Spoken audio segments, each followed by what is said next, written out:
The Temple of Space is exactly what we needed because it gave us hints without clear answers, unlike what has been happening since version Luna 1, which allowed us to think about the story and come up with our own theories, just like in the old days. Since the video is very long, I will keep the intro short, but first, this is a theory video and leaks are prohibited in the comment section. I will use information available in the game, but my theories and conclusions are not to be considered the official lore of the game, unless I got something right and it's confirmed in a later update to the game itself. Well then, grab your cubes and let's get this video started. Since we went to Asmoday's temple, let's first address the oldest theory about this game, that is that Paimon's true identity is Asmodai. Spoiler alert, I disagree. As I said in previous videos, it never really made sense for multiple reasons. First of all, Kukulkan defined Paimon as a little emissary, which is indeed a term used to define the shades, but both in English and in Chinese, it has also been used to define the angels as well.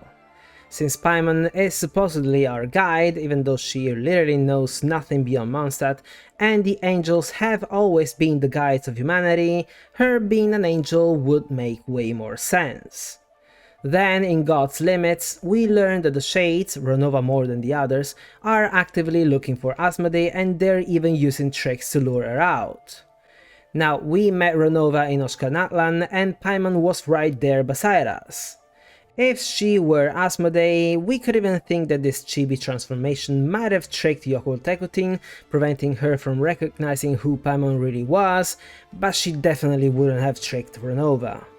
Besides, in God's Limits, it was made clear, by the way they were talking about it, that the Shades know who Asmodai's new master is, and if that master was the Traveler, the easiest way to lure Asmodai out would have been to simply catch the Traveler once again and she would have appeared to save him, since she loves her new master more than she loves herself. Now that we've gone to the Temple of Space and we met Asmodai's familiars, they would have immediately recognized their creator, especially Melanta since he descended into madness because he longed for his creator who abandoned him for someone else. But above all, and this should hopefully completely destroy this theory about Paimon, is Asmodai quote-unquote appearing after we defeated Melanta. If she's Paimon, then it wouldn't make sense to secretly open those rifts behind their back to witness what's going on since Paimon is literally there. This isn't like in New Caria when she peeked from behind the mountains but Paimon wasn't with us. So I'll officially say it, I don't care, Paimon is not Asmodai. Then who is Paimon? I have no idea. For all we know, she could be Koitar, who we know regained her memories and, after being unable to find Seutervoinen, latched onto the next Outlander available, that is the Traveler. Though I also need to point out how sus Paimon has been throughout this entire quest. First of all, she was the only one who wasn't sent to the apathic interval, which could make sense if she's an angel because they originally didn't have any kind of selfish desire. They lived solely for humanity, and without desires the apathic interval is useless. For this to make sense, she needs to be an angel who wasn't cursed, and curiously Paimon does have a crown, while the cursed ones don't because it's shattered. Of course, this would automatically deny the possibility of Paimon being Koitar, but that's fine.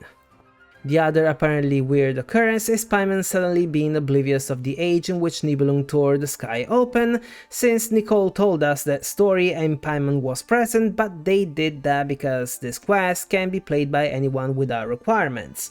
So if a player hasn't played the nod-krai Archon quest, then Paimon wouldn't know about the War of Funerary Flame. What was oddly sus though is the fact that we went to Asmodai's place, but Paimon was on a mission to paint Asmodai in the worst light possible. She kept insulting her anytime she could, 3 times to be precise.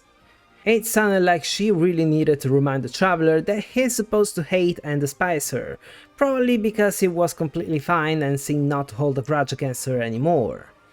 I mean, at first we wanted to find the unknown god to ask her what she's done to Lumine, but we found out pretty fast where she is and that she is kinda okay, so at this point we're looking for Asmoday only to ask her why she separated them, not to exact some kind of vengeance for what she did. Now, since I mentioned Koitar and Seutervoinen, I'll make a very short chapter about him as a side note. We learned that Koitar regained her memories thanks to Andreas, and when he left to go to Mondstadt for the first time, she decided to leave and go back to Hyperborea so that she could wait for Seutervoinen's return right where they both came from. When Andreas came back, he obviously didn't find Koitar but decided to stay in Ansvartnir with his pack until an unnamed wandering knight arrived and entered the temple. Now, this temple was instinctively avoided by foreigners and consciously avoided by the locals, but this guy marched straight into it and even gained Andres' trust. I won't call it a theory because there isn't much to prove what I'm about to say, but what if this knight was in reality Seutervoinen who went to that temple to find Koitar, fully knowing that she should have been there since he built a place for her and told her never to leave. This could also explain why he never wanted to give his real name, probably because he was trying to lay low. Going back to the Temple of Space, let's talk about what it is in general. It was first built or created when Nibelung came back from the Sea of Stars, so during the funerary year. Back then, Asmoday uplifted a section of Arcadia and brought it to the heavens, hiding it and its shadow from the world below. Side note, it seems that Arcadia wasn't just a city of the unified nation like Hyperborea or Salvindagnir, but it was more like an agglomerate of city-states that existed in Mondstadt, but what Asmoday uplifted might be the capital city. Moving on, Asmoday began uplifting buildings and people from ancient civilizations across history, and the first person she uplifted was Historia, whose nationality is honestly quite hard to figure out. I mean, he lived during the funerary year, but he wears Remurian clothes, which was founded during the Archon War millennia later. Anyway, the purpose of the Temple of Space at that point was to protect the memories of these ancient civilizations forever, waiting for a next cycle or a next chance for them to exist that will probably never come. It's like a repository, just in case something were to happen. Similar to what we do here with plant seeds, so that if a specific species goes extinct, we have a backup to bring it back. Then Asmoday's sisters, the other shades, started adding stuff to the temple. They uplifted new places and objects, and Asmodee pardoned their transgressions, turning the Temple of Space into a full-blown museum where change was norm, since new things got added quite often. When it comes to the uplifted people instead, it seems like it was a joint effort between Renova and Asmodee, or maybe just Renova, considering that the apathic interval really looks like something only she would create, and she even added her own monsters to keep things in check. Now, as soon as someone is uplifted, they are sent straight into the apathic interval to suppress or completely give up on desires, belief, wishes, basically everything that makes a person, and this process can take centuries, but it's not infallible. Once out of that deathly prison, it only takes a small spark, like getting close to something you used to like, for those desires to come back, but, and this is both very interesting and quite obvious, no vision holder can ever be uplifted and no uplifted person will ever receive a vision anymore. Since visions are obtained when one's ambition reached the highest peak, or at least this is probably just one of the requirements, if you have a vision, you won't be able to give up on your desires, and if you have given up on your desires, you won't have an ambition strong enough to receive a vision anymore. Lastly, in the Temple of Space, death and time don't exist, so people can't die nor will they age. Historia is 6,000 years old, for example, and since desires also don't exist, you don't need to eat nor sleep as well. It's an eternal paradise, or depending on how you see it, an eternal prison, which only worsened when Asmoday went missing and Melanta took over and went crazy, turning the rules of the Temple of Space back to their original state, so no change can ever be allowed anymore. On this note, the people used to be able to leave whenever they wanted, but they had to use all their memories to build the stairway to the Cage of Suchness, where people could meet Asmoday, who would have answered their every question. She was willing to spill the beans about everything, even the deepest secrets of the world, because after that the person would have been sent back to the surface and their memory would have been completely wiped. Of course, since Asmoday disappeared, this role has been taken by Melanta, if you manage to reach him anyway. Now, this has been described as an act of mercy, a way to look back on your memories one last time before they got wiped, but I think there's more to it. Remember that the people and the beings of Teyvat who live for too long will inevitably be afflicted by erosion. People's memories have a limited storage, and when it's full, the earliest memories get erased, and as a consequence those people and entities will be driven to madness. If someone from the Temple of Space were to be sent to the surface with that much knowledge and memories, they would be immediately hit by erosion like a train, so to prevent that, Azeroth, I believe it was her idea, implemented this forced memory wipe to give these people a second chance at life as an empty canvas. This takes me to my next theory, something most of you probably either thought about or are completely against, and it's all about Zeitlind and Hilda. Let's start from the beginning. According to Zeitlind, Hilda, aka Hilda, used to read her books when they were young, and they loved coming up with fantastical adventures around the world they imagined while reading. Then, when they grew up, Hilda got engaged with a man from a certain Mondstadt family afflicted by a certain hereditary illness that makes them die young. When this fiancé's time was almost up, he left Hilda to go save the world in what time he had left, and because he broke up with her, she ended up in the sanatorium.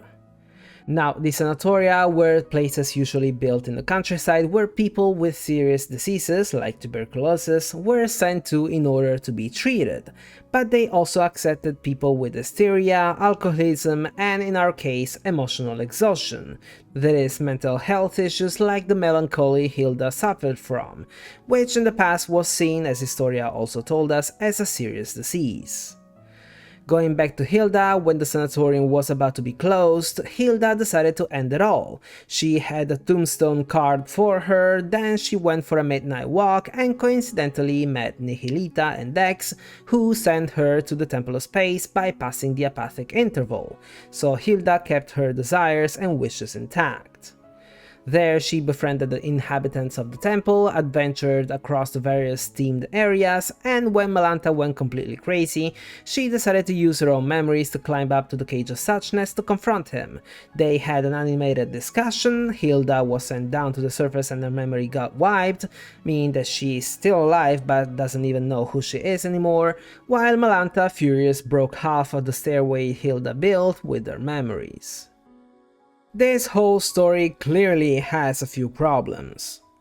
Zeitlind didn't want to give us her name, and the way they zoomed in on her mouth as she said it clearly means that she's hiding something. She had just come up with it. Zeitlind is not her real name. Hilda spent quite some time in the Temple of Space, but she never told anyone about her sister, even though she was really upbeat and extremely talkative, except for Melanta. But above all, Hilda had mental health issues, and if I'm right, she might have had a split personality disorder. I'll explain my theory. The fiancé's story was probably made up. It really sounds like the final chapter of Vera's Melancholy, since Sachi told Vera he had to leave to save the world, while she stayed in Delphi, waiting for him all her life, hence the title of the book. And coincidentally, this book can only be found in the Temple of Space, where the author, an outlander from the Andromeda Galaxy who wasn't even allowed to speak with the border authorities, so Alice, was kept prisoner for a few years until he made it out on his own. I think that at the sanatorium, Hilda convinced herself that she had a sister, Zeitlind, and began writing letters to her talking about their family and her days at the sanatorium. Then, when she left the Temple of Space, her memories were wiped. Hilda quote-unquote died, but just like Asher had a piece of paper with this nickname on it, she also had the letters she wrote to this imaginary sister on her, and by reading them, a new personality emerged. Zeitlind, who then began looking for her older sister, hence beginning to suffer from melancholy as well. Something else that seems to point toward this conclusion is the weird chronology of the events. Zeitlind received Hilda's last letter in which she told her the sanatorium was about to be closed. Then Zeitlind took some time to muster up the courage to find proof of whether Hilda had died, and then she went to the sanatorium. The problem is that the sanatorium had been torn down a few years ago, meaning that it was closed even earlier than that. But Zeitlind is from Mondstadt, and it definitely doesn't take years to get to Dormanport, especially if it takes a very short time to get to Mondstadt from nod-krai. So even if we account for the time Zeitlind took to prepare herself for the truth, too much time would have passed from Hilda's letter to Zeitlind's arrival at the sanatorium. Furthermore, we kinda convinced ourselves that Zeitlind and Hilda are twins, but they're not. It was never even remotely mentioned. They're just an older and a younger sister, and yet they look exactly identical, which is literally impossible. TLDR, there's no Zeitlind and Hilda. It's always been one single person with two different lives because of the memory wipe, and both of them suffered from melancholy. To conclude, I have two curiosities about these quote-unquote sisters. Hilda is from Mondstadt, but her signature on the painting she made is RC.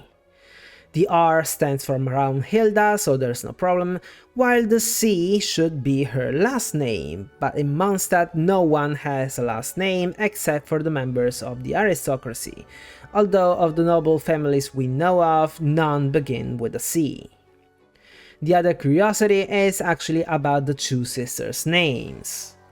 Hilda is composed of Raum, meaning space, as in Herrscherin des Raums, German for ruler of space, and Hilda, that comes from the Old Norse word Hildur, meaning battle, although Hildur was also the name of a Valkyrie, so her name should mean space battle or maybe space Valkyrie.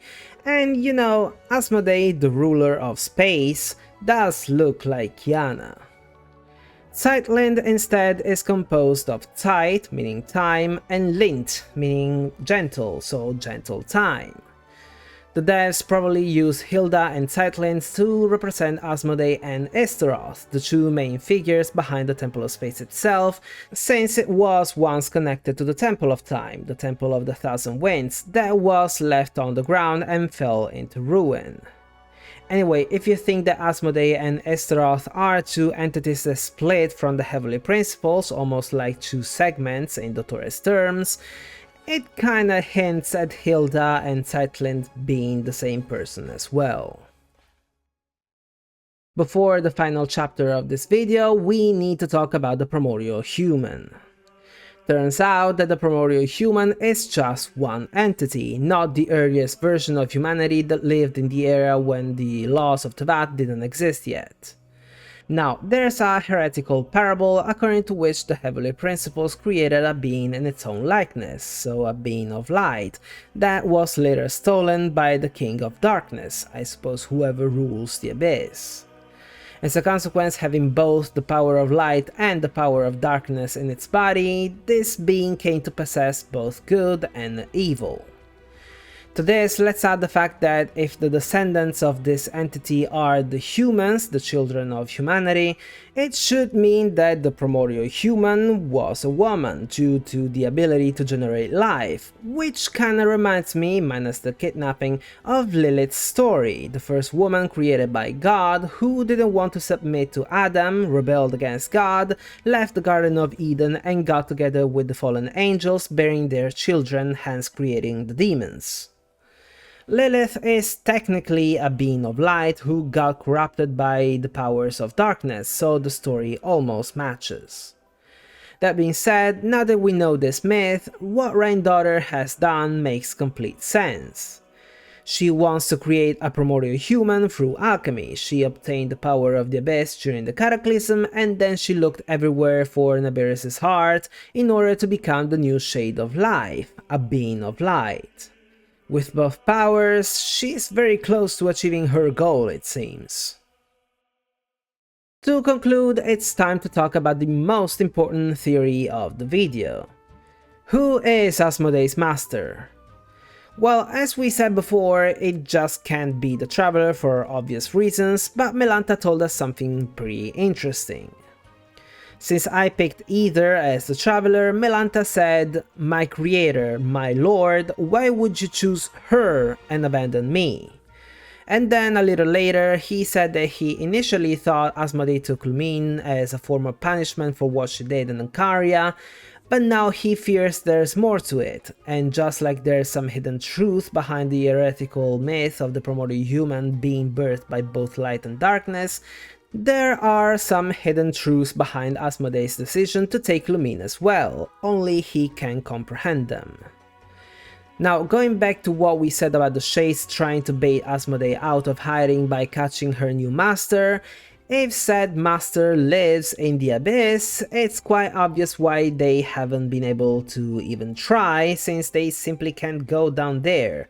But it would also explain why they think Asmodee switched sides, since, you know, releasing the Abyss into Teyvat isn't exactly the will of the Heavenly Principles. The question though is another one.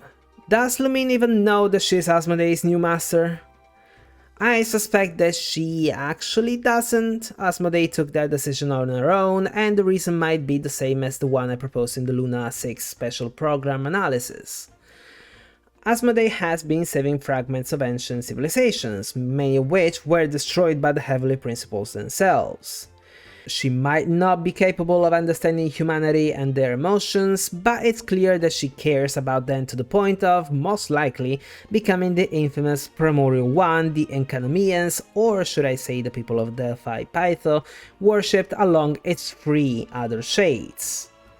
On the other hand, unlike the Traveler, Lumine is trying to become an entity that's on the same level as the Heavenly Principles in order to confront them, and she is a being of light and darkness just like the Primordial Human, which means that Asmodee might have decided to help her in order to stop the Heavenly Principles from destroying the world as they have been doing so far. How is she helping Lumine? You see, in Nihilita's description, we learned that Asmodee was the messenger tasked with delivering the edicts of the Lord of all Gods, the Heavenly Principles. She was the bridge between them and Teyvat, which also means that now that she's switched sides, the Heavenly Principles don't have anyone telling them what's going on in Teyvat. As a consequence, there's also no one who could wake them up in case something big and dangerous happened, like, you know, recreating the one nation that almost caused the destruction of the whole world. And that's it, I hope you liked the video. If you did, don't forget to leave a thumbs up, and if you're interested in Genshin Impact Theory videos, consider subscribing. I'm planning to do a new video about Sejnaya next. I'll bring back a certain theory that most viewers actually hate but that I still believe in, but I'm going to add everything we've learned so far, especially thanks to Linnea, Seleno, and our friendly but extremely pale Snegurochka Viljana. Well then, thank you so much for watching, and until next time, over and out.